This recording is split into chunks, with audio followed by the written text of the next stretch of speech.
Jake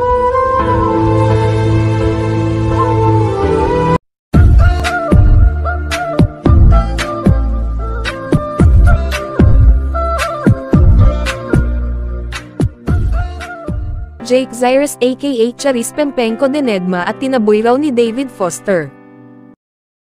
Disclaimer, ang mga komentong na-upload sa site na ito ay hindi kinakailangang kumakatawan o sumasalamin sa mga pananaw ng pamamahala at may-ari ng celebrity story trends.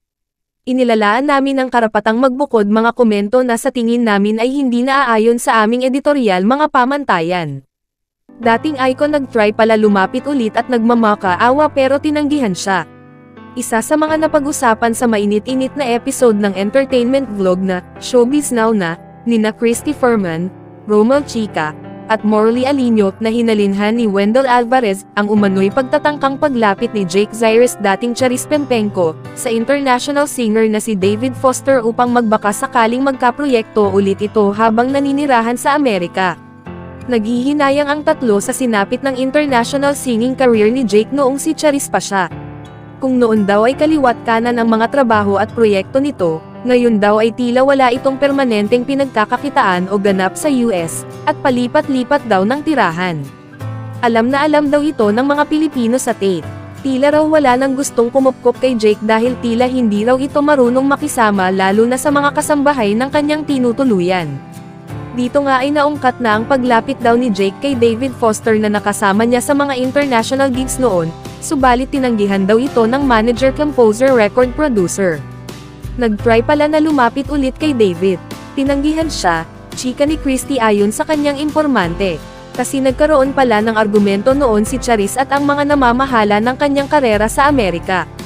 Na siguro ipinagtapat niya na talagang iba, may gusto ako na parang ayaw ng iba. Parang ganun. Siguro siya ay pinayuhan na no, stick to what you are. Ikaw man ay merong ibang nararamdaman at ikaw ay isang tibo, itago mo. Ang dami-daming tibong singer sa buong mundo na nagtagumpay. Reaksyon naman ni Romel, sa pagiging bertera daw talaga sumikat at minahal ng mga tao si Jake, noong Charis Pempenko pa ito. Sa ngayon daw kasi, dahil sa mga prosesong pinagdaanan niya kaugnay ng sexual reassignment ay bumaba na rin ang timbre ng kanyang tinig na tila naging panlalaki na. Ang hinahanap daw ng mga tao sa kanya ay ang tinig niyang pambirit.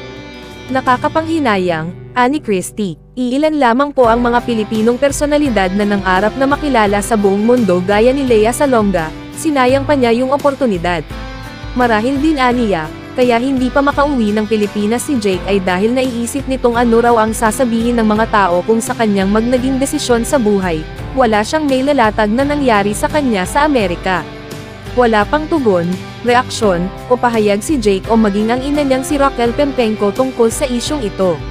Ano ang iyong magiging reaction? Just subscribe for more update.